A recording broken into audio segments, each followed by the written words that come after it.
Charisma is a personal quality of attractiveness that enables you to charm and influence others. It does not necessarily belong to the person with the most outstanding appearance, nor is it exclusive to the one who speaks the most eloquently.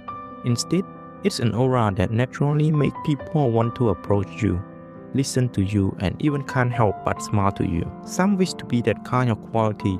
They believe that charisma is innate, but in reality, it's more like a skill that can be practiced. This is not a talent reserved for a few, but a form of interpersonal intelligence that anyone can cultivate. It's hidden in your tone, your eye, and your sincere attitude toward others. As long as you master a few key principles, anyone can become more likable and attractive. Hello everyone, my name is H, who loves exploring positive content. Today, I would like to explore the 5 key steps that will instantly make you more charismatic. To be perceived as charismatic, the first step is to learn to start with sincerity. According to research, when choosing partner for cooperative tasks, participants select individuals with genuine smile 80% to 90% of the time, significantly favoring them over those with false or fake smile. A good opening is like the first page of a book. It immediately sets the tone for the entire story. In human interaction, your opening, your first glance, first sentence, first smile is also setting the groundwork for the relationship. If you exude confidence, warmth, and natural energy, the other person will plant the seed of the impression. Wow, this person is great. And this impression often lasts a long time. Psychologists point out that people form preliminary impression of others within the first few seconds of meeting. Once established, this impression is very difficult to change, which is why the first impression is so crucial. When you walk into a setting, stand tall, wear a smile, and greet people with a steady tone, people will unconsciously perceive you as friendly and confident. This effect is similar to placebo effect. When people believe something will work, it is more likely to happen. If the other person decides in their mind that you are a charismatic and trustworthy person, they will automatically look for the evidence in your word and action to support that impression. However, the prerequisite for all of this is sincerity. If your smile is only to mask awkwardness or your gaze is merely out of politeness, the other person will immediately sense it. Humans are inherently skilled at distinguishing genuine emotion from fake one. A fake smile uses different muscles than a genuine one, and the subtle change around the eye reveals everything. True charisma comes from genuine care and openness.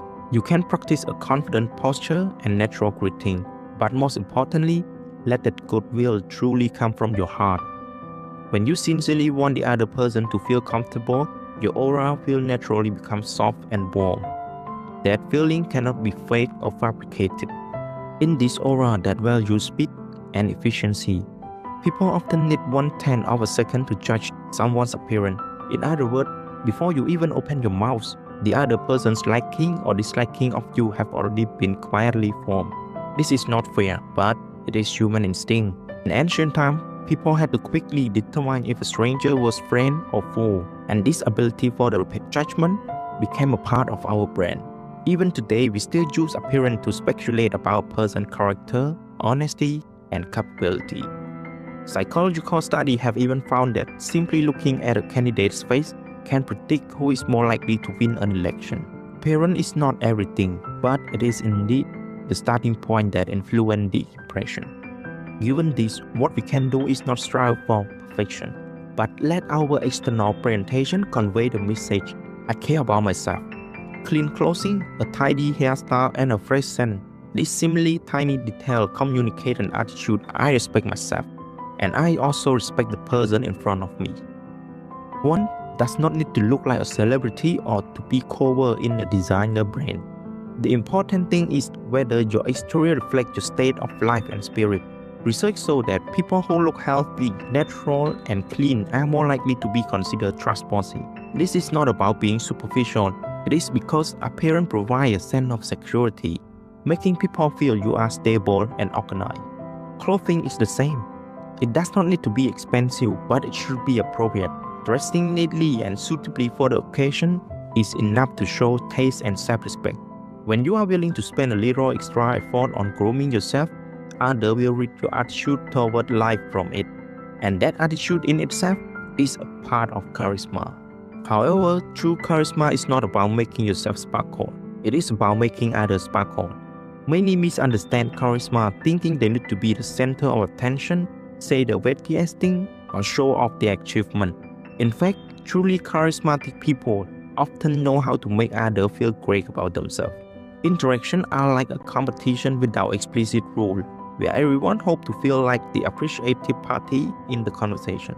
If you are always rushing to show off, interrupting others, or correcting their mistake, the other person's defense will immediately go up. A charismatic person knows how to lose gracefully. They are willing to let the other person win the conversation, making them feel seen and respected. Imagine you run into a colleague in the office kitchen and they share that they just completed a project. And you immediately follow up with, "I completed an even bigger project last time." The atmosphere might instantly freeze.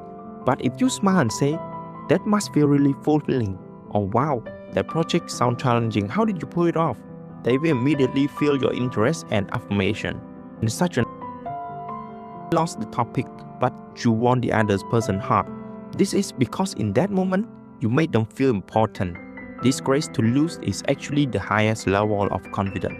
You don't need to be the most dazzling person. As long as you make the other feel better because of you, you have already shown true charisma. Besides knowing how to lose, it is even more crucial to know how to listen and ask questions. Questioning is the most powerful force in interpersonal communication. When you are genuinely interested in a stranger, a question is like a key that can slowly unlock the door to their heart. Even good questions allow the other person to drop their guard and reveal more about themselves, especially those questions starting with why or how. They often elicit the richest story. When someone mentioned they went traveling, you could ask, "Why did you choose that location?" When they share a recent achievement, you could ask, "What was the hardest part of the process?" Such questions make the other person feel you are not just hearing but understanding. When you are willing to slow down, listen attentively, and give sincere reaction when appropriate, the other person feels valued. Psychologically, this state is called the happiness of being understood. When a person feels heard, their defense mechanism drop, their emotions soften, and trust is more easily generated. And you, in this process, become more attractive. The last key to instantly make people feel you are charismatic is to find common ground. In human interaction, different often the source of tension. Even small disagreement can make people feel uneasy, especially when first meeting. People have not built up enough trust, and emphasizing different from the start can create a distance. This is where smart people proactively seek commonality. When the other person mentioned they love camping, and you also mention that you have seen the star in the mountain, that's the starting point for a connection. When you both talking about loving coffee, both having the cold, or both enjoying sleeping in on weekend, this small commonality become a bridge. The bridge does not need to be spectacular, but it makes people willing to cross the distance in their heart. Finding common ground does not mean conforming. It is about understanding. You don't have to pretend to be exactly like the other person. Simply emphasizing our similarity in the conversation make the other person feel you are on the same side. This sense of companionship is the emotional security that humans naturally crave. When the other person feels you understand me and you think like me, they are more willing to trust and approach you. The ultimate goal of charisma is not to make people marvel at you, but to make people feel comfortable in your presence. This comfort is the most enduring form of attraction. In summary, charisma is not mysterious. It is neither acting nor a matter of good look, but a combination of sincerity and empathy. From the first smile to the listening and questioning during the conversation, and finally to the process of finding commonality. These are the details that make people feel you're warm. Charisma is never a talent, but an attitude of being willing to make the world softer because of you. When you can sincerely care about the other, be willing to let others shine, and consistently put effort into the small things, you will find that a charismatic person is not the one who sparkles in front of everyone, but the one who will live a gentle life in the heart of others. True charisma is never about making others envy you. It is about making others feel they become better when they are with you. And when that happens, you don't have to say a word to shine in a crowd.